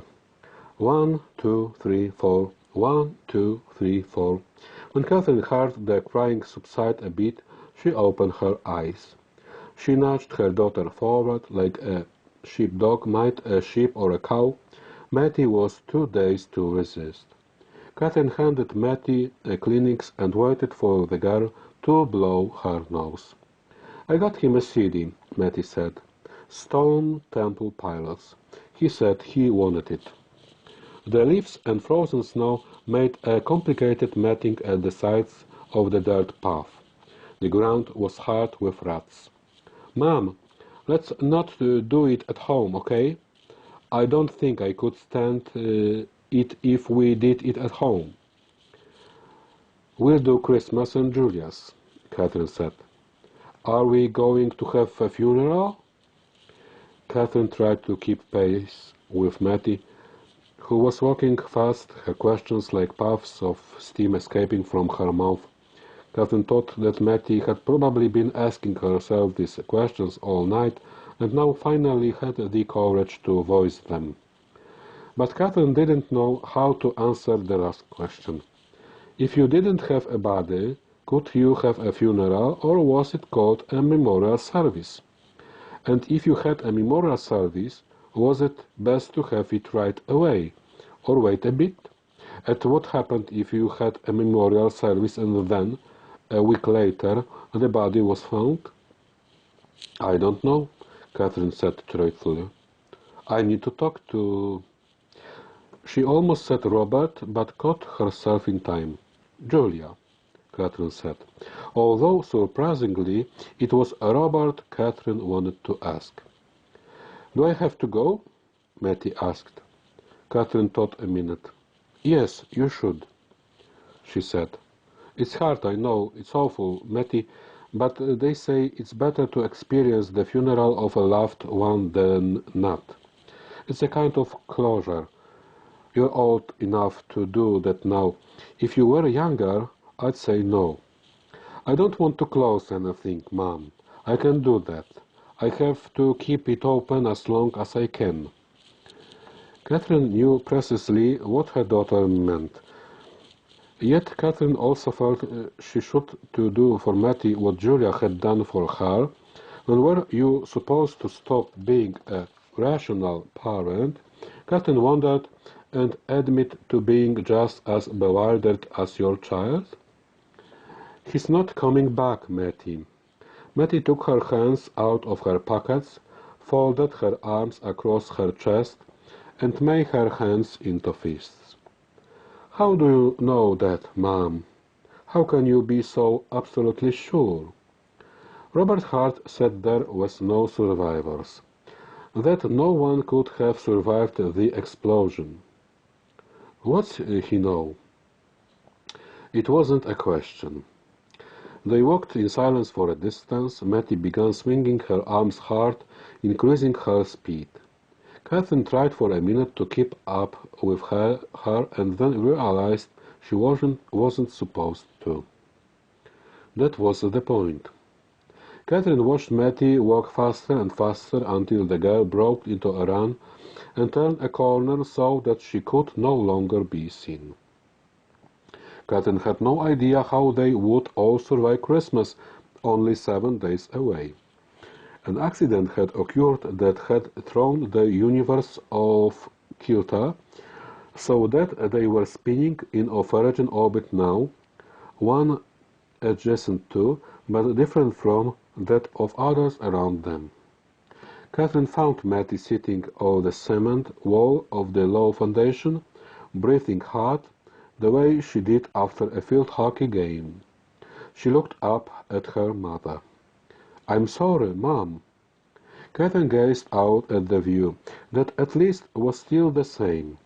Behind them, to the east, was the Atlantic.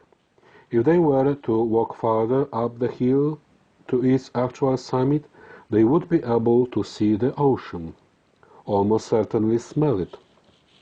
Let's declare a moratorium on apologies for a while, okay? Catherine said.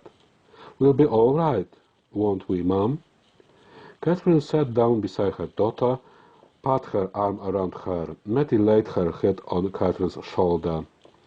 Eventually, Catherine said, Mattie thawed the snow. I know this is hard for you, too, Mom. You really loved him, didn't you? Yes, I did. Once I saw this documentary on penguins. Do you know about them? Not much, Catherine said. Mattie sat up. Her face was suddenly animated and flushed. Catherine slid her arm from her daughter's shoulder. Well, what they do is the male picks out one female from all the others, and sometimes there are hundreds. I don't know how he can tell the difference. They all look just alike. And then when he'd picked her out, he goes and finds 5 smooth stones and, one by one, lays them at her feet. And if she likes him, she'll accept the stones, and they'll be mates for life. That's sweet, Catherine said. And later, after the documentary, we went to the aquarium when we went to Boston with our class. And the penguins, oh, Mom, it was so great. These penguins were like mating, and the male, he just covered the female, like he was a blanket lying on her, and then he quivered a bit and flapped down beside her, and they both looked exhausted, but kind of like happy. They nuzzled each other's face and neck like they were in love. And this guy beside me, Dennis Rollins, what a jerk. You don't know him, kept making all these weird jokes. That part sucked. Catherine stroked her daughter's hair. This seemed a giddiness very close to tears. You know, Mom, I've done it. Catherine's hand stopped in its path down the graceful curve of Matty's head. Are we talking about what I think we're talking about? Catherine asked quietly. Are you mad? Mad? Catherine shook her head, dazed. She slowly closed her mouth. She didn't know which she was more surprised by, Matty's admission of the ease with which she had made it. When? Catherine asked. Last year. Last year? Catherine was stunned. This had happened a year ago, and she hadn't known. Remember Tommy? Matty asked. Catherine blinked. Tommy Arsenault, as she recalled, was a cute, brown-haired boy with a sullen attitude. You were only 14, Catherine said incredulously. Barely 14, Matty said, as if it were a badge of honor to have had sex so young, nearly 13. But why? Catherine asked, already knowing the question was ridiculous. You're upset, I can tell. No, no, I'm not upset. I'm just surprised, I guess. I just wanted to try it, Matty said. Catherine felt light-headed. The view was bothering her. She shut her eyes. Matty had gotten her period late, just last December, and to Catherine's knowledge, she had had only 3 of them since. She may not even have been sexually mature when it happened. Once? Catherine asked, unable to suppress a note of hope. Matty hesitated, as though frequency were a subject too intimate to discuss with one's mother. No, a few times. Catherine was silent. It's fine, Mum. I'm fine about it. I didn't love him or anything, but I wanted to find out what it was like, and I did. Did it hurt?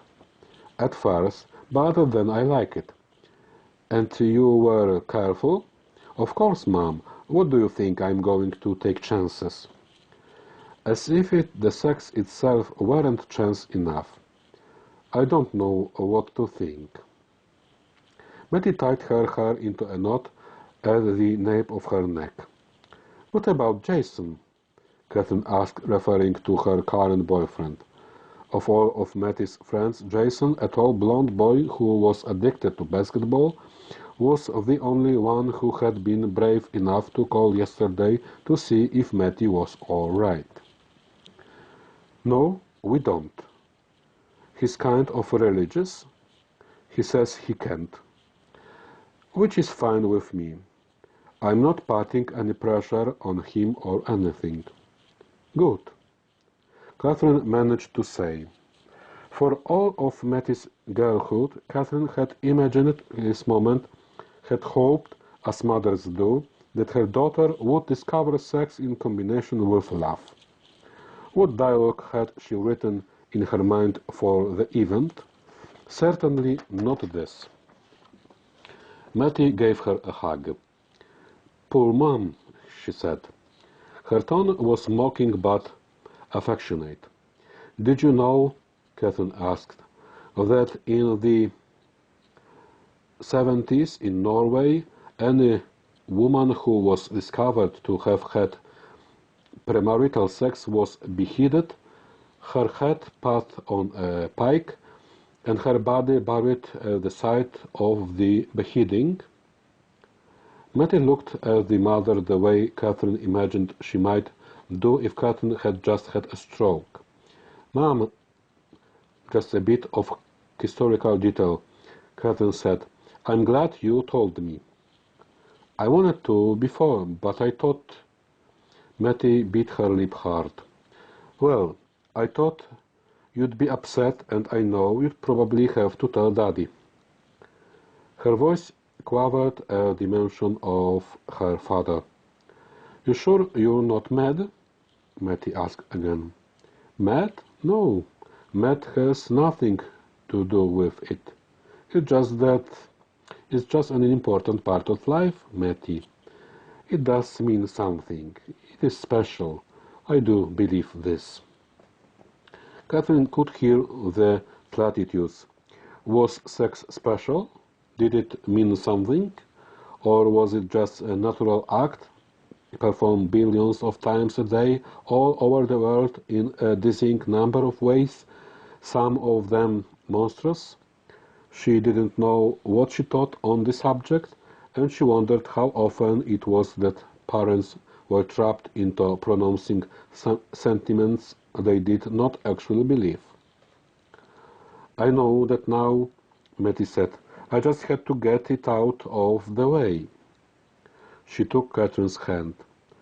Mattie's fingers were freezing. "Just think about the penguins," Catherine said lamely. Mattie laughed. "Mom, you are weird." "We knew that." They stood up. "Mattie, listen." Catherine turned to her daughter. She wanted to tell Mattie about the rumors now, about the terrible stories Mattie would almost certainly hear. But when Catherine pulled Mattie's face up to her own and saw the hurt that lingered there, she couldn't do it. Robert has said that Catherine must absolutely refuse to credit the rumors, so I bother Mattie with them, she rationalized. Even so, she felt a small twinge of parental guilt, the same sort of twinge she felt whenever she backed away from a difficult task. "I love you, Mattie," Catherine said. "You have no idea how much I love you." "Oh, Mom, the worst part—" "What?" Catherine asked, pulling away from her daughter and bracing for another revelation. "That morning, before Daddy left, he came into my room and asked me if I wanted to go to a Celtics game with him on Friday when he got back. And I was in a bad mood, and I wanted to see what Jason was doing on Friday first, and so I said, couldn't we just wait and see? And I think, oh, I know he was. He was hurt, Mom. You could see it on his face." Mattie's mouth began to contort. She looked considerably younger when she cried, Catherine thought. Still a child. How could Catherine explain to her that such rebuffs happened all the time? Parents got hurt and swallowed it and watched their children leave them, incrementally at first, and then with head-spinning rapidity. "He understood," Catherine said, lying. "He did, really. He told me before he left."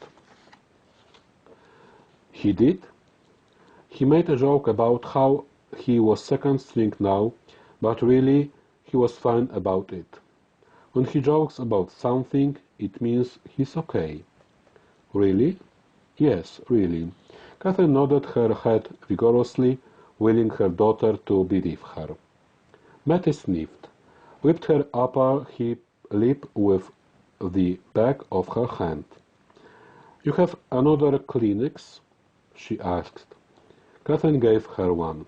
"I've cried so much," Mattie said. "I think my head is going to blow up." "I know the feeling," Catherine said. Julia was sitting at the table when they returned. She had made hot chocolate for them both, which seemed to please Mattie. As Catherine gingerly sipped the hot liquid, they noticed that the bottom lids of Julia's eyes were reddened, and she was suddenly frightened at the thought of her grandmother crying all alone in her kitchen. "Robert called," Julia said. Catherine looked up and Julia nodded. "I'll call him from your bedroom," Catherine said. Julia's room was only the smallest bedroom in the house. She had always maintained that she didn't need much space. There was only her own single body in the bed, and she had always lived by the philosophy that less is more.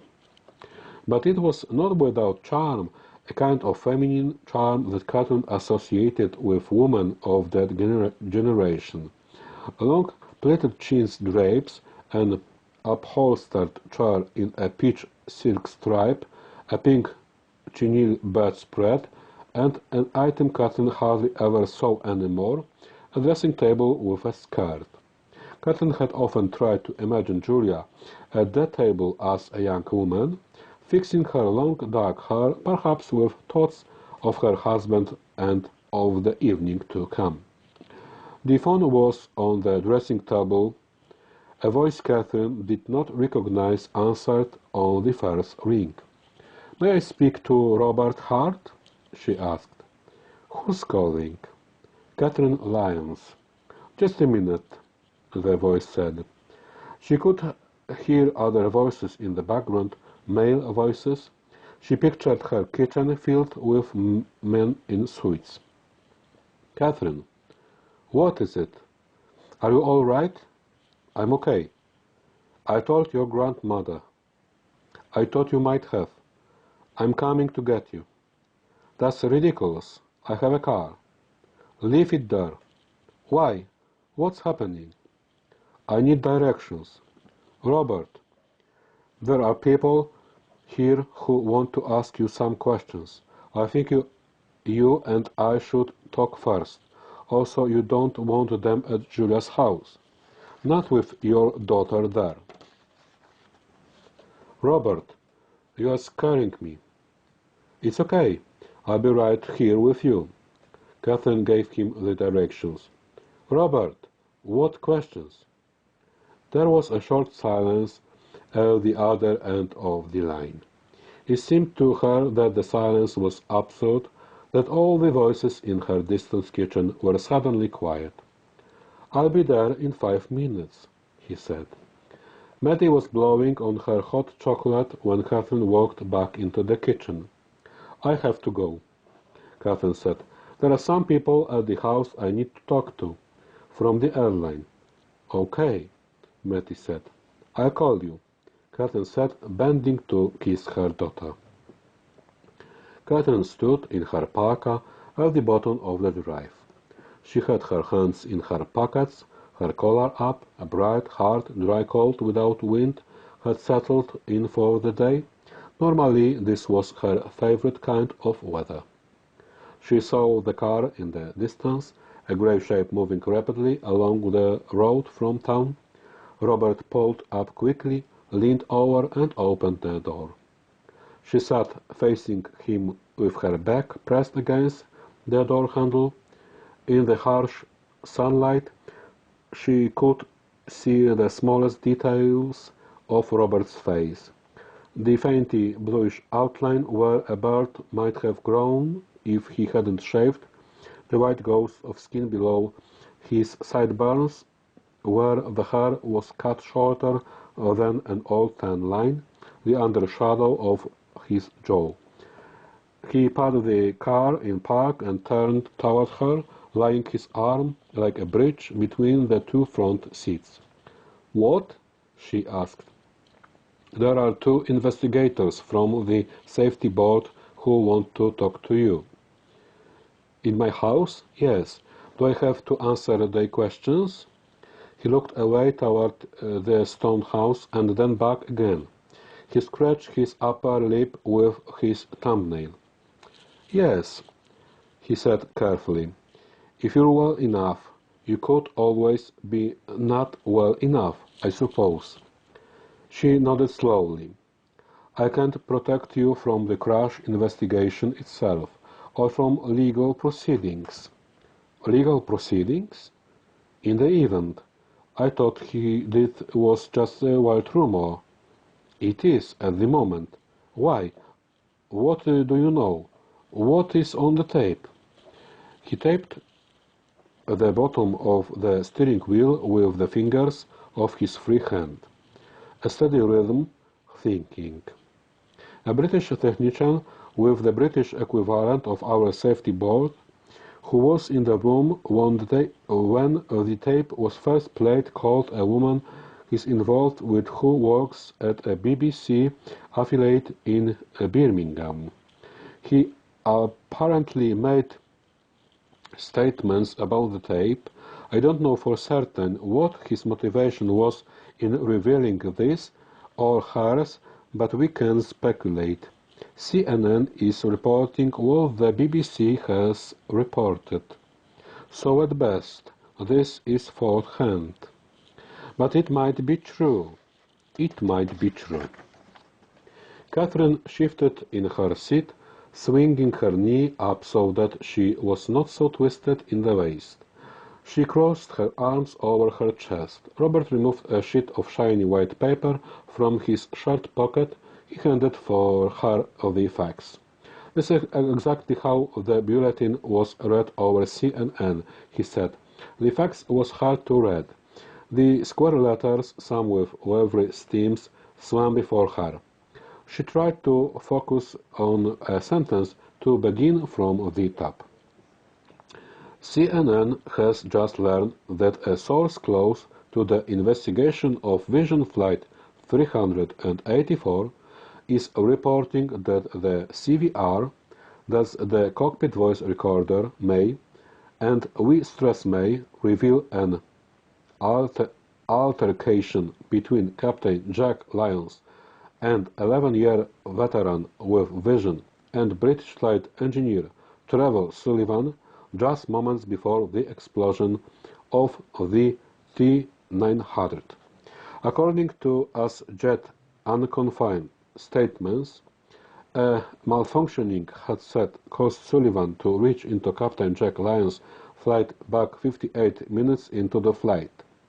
The object that Sullivan then pulled out of the flight back may, and again we stress may, have been the source of the explosion that ripped apart the T-900, sending 104 passengers and crew to their deaths. In addition, the Edge source reports that the transcript of the last several seconds of Vision Flight 384 may indicate that a scuffle of some kind took place between Captain Lyons and flight engineer Sullivan, and that several expletives were uttered by Sullivan. Daniel Gorzyk, a spokesperson for the safety board, was headed earlier today in his denial of these allegations, which he called maliciously false and irresponsible. This report, we repeat, comes from an as-yet unnamed source who claims to have been present when the tape from the CVR was played. The CVR, as we noted earlier, was located last night in the waters of Marine Head in the Republic of Ireland. Catherine shut her eyes and leaned her head back against the seat. "What does it mean?" she asked. Robert looked briefly at the ceiling of the car. "First of all, we don't even know if it's true. The safety board has already issued a strenuous reprimand. The source who leaked the quotes has apparently been fired. They won't say his name, and he hasn't come forward. And second of all, even if it is true, it doesn't necessarily prove anything, or even mean anything necessarily." "But it does," Catherine said. "Something happened." "Something happened," Robert said. "Oh, my God," she said.